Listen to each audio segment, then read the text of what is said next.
అతిగా ఆశపడే మగవాడు అతిగా ఆవేశపడే ఆడది సుఖపడినట్లు చరిత్రలోనే లేదు.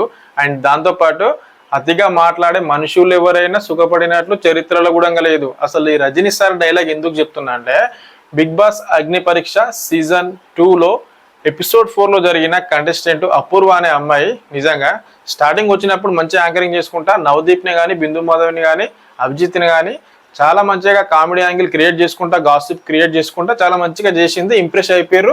ఆల్మోస్ట్ ఆమె మాట్లాడే మధ్యలోనే శ్రీమ్కి ఆపుకుంటా అండ్ నవదీప్ కూడా గ్రీన్ ఇచ్చేసిండు. ఆల్మోస్ట్ ముగ్గురు రెడీ ఉన్నారు గ్రీన్ ఇచ్చేసి ఆ 15 మెంబర్స్లో సెలెక్ట్ చేయడానికి. కానీ ఎప్పుడైతే తన స్టోరీ గురించి అడిగిరో అక్కడ దొరికిపోయింది భయ్య.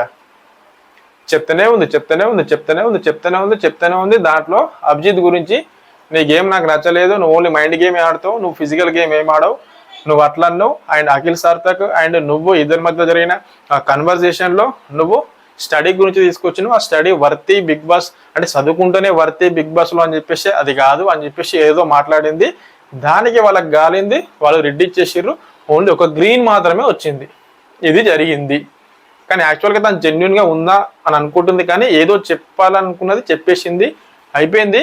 బట్ ఆ జెన్యున్గా చెప్పింది అన్న ఫీలింగ్ అయితే రాలేదు అక్కడ. కాబట్టి అనవసరంగా తన గొయ్యి తనే దవ్వుకున్నది అని నాకు అనిపించింది భయ్య.